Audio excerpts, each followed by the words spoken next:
সামনে দুর্গাপূজা আসতেছে। আমি হিন্দুদেরকে বলবো, মহা উৎসবে আপনাদের ধর্মীয় অনুষ্ঠান পালন করুন, আরো ভালোভাবে পালন করুন। আওয়ামী লীগের আমলে যেরকম পালন করতে না পারছেন, তার চেয়ে আনন্দের সাথে আপনার ধর্মীয় অনুষ্ঠান পালন করবেন। যদি প্রয়োজন হয় আমরা আপনাদেরকে ছায়ার মতো রাখবো, আপনাদেরকে আমরা সাহায্য করব, সহযোগিতা করব। কোনো অবস্থাতেই মুসলমান কোনো ধর্মীয় প্রতিষ্ঠানের উপরে, কোনো মন্দিরের উপরে আক্রমণ করতে পারে না। আমি চাই বাংলাদেশে আগামীতে হিন্দুদের ধর্মীয় উৎসব পালিত হবে, যেখানে সমস্ত মুসলমান সজাগ থাকবে যেন কেউ কোনো অবস্থাতেই তাদের উপরে আক্রমণ করতে না পারে। কিন্তু মনে রাখতে হবে, ধর্মীয় অনুষ্ঠান হিন্দুদের, উৎসব কিন্তু সবার না। যাদের ধর্ম, যাদের উৎসব, তাদের উৎসব, তাদেরই আনন্দ, অন্য করে এখানে আনন্দ হতে পারে না। এটা মনে রাখতে হবে। আমরা খলত মলত করি, গড়িয়ে ফেলি, এটা ভুল। আমরা কি বলি, ধর্ম যার যার, উৎসব সবার। এটা ভুল মেসেজ, এটা ভুল থিওরি, এটা ভুল দর্শন। ধর্ম যার যার, উৎসব তার তার। ধর্ম যার যার, উৎসব সবার, এটা ভুল। তাহলে কোরবানির সময় হিন্দুরা কেন উৎসবিত হয় না? তার উৎসব কেন পালন করে না? ঈদের সময় হিন্দুরা আমাদের ঈদগাহে কেন নামাজ পড়ার জন্য আসে না? এটা ভুল মেসেজ। দেশ মুসলমানদের অধিকার সমান, সবার অধিকার। রাস্তা করছি আমি, হাঁটার অধিকার সবার। প্রতিষ্ঠান করেছে আমি, পড়ার অধিকার সবার। যেরকম যেরকম আজকে যে ইউনিভার্সিটি দেখতেছেন, ঢাকা মেডিকেল কলেজ দেখতেছেন, বুয়েট দেখতেছেন, এর প্রতিষ্ঠাতা কে বলেন তো? নওয়াব সলিমুল্লাহ রহমতুল্লাহ আলী। মুসলমানরা জানে না। তুমি কি জানো এই বুয়েট, এই মেডিকেল ইউনিভার্সিটির গোটা জমি একজনই দান করেছেন? নওয়াব সলিমুল্লাহ রহমতুল্লাহ আলী। এটা মুসলমানদের প্রতিষ্ঠান। কেন করেছেন? এই পূর্ব বাংলার প্রত্যেকটা মুসলমানকে শিক্ষিত করার জন্য।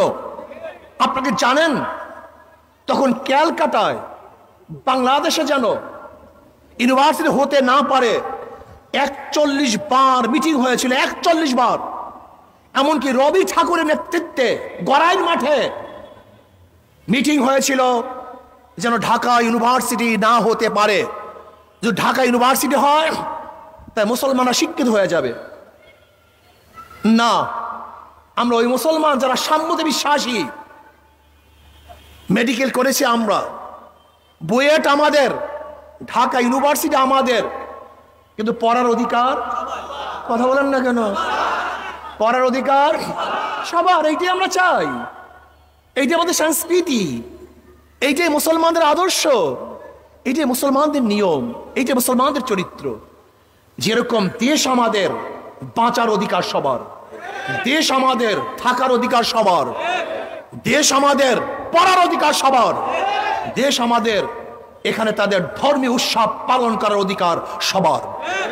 সামনে দুর্গাপূজা আসতেছে। আমি হিন্দুদেরকে বলবো, মহা উৎসবে আপনাদের ধর্মীয় অনুষ্ঠান পালন করুন, আরো ভালোভাবে পালন করুন। আওয়ামী লীগের আমলে যেরকম পালন করতে না পারছেন, তার চেয়ে আনন্দের সাথে আপনার ধর্মীয় অনুষ্ঠান পালন করবেন। যদি প্রয়োজন হয় আমরা আপনাদেরকে ছায়ার মতো রাখবো, আপনাদেরকে আমরা সাহায্য করব, সহযোগিতা করব। কোনো অবস্থাতেই মুসলমান কোনো ধর্মীয় প্রতিষ্ঠানের উপরে, কোনো মন্দিরের উপরে আক্রমণ করতে পারে না। আমি চাই বাংলাদেশে আগামীতে হিন্দুদের ধর্মীয় উৎসব পালিত হবে, যেখানে সমস্ত মুসলমান সজাগ থাকবে যেন কেউ কোনো অবস্থাতেই তাদের উপরে আক্রমণ করতে না পারে। কিন্তু মনে রাখতে হবে, ধর্মীয় অনুষ্ঠান হিন্দুদের, উৎসব কিন্তু সবার না। যাদের ধর্ম, যাদের উৎসব, তাদের উৎসব, তাদেরই আনন্দ, অন্য করে এখানে আনন্দ হতে পারে না। এটা মনে রাখতে হবে।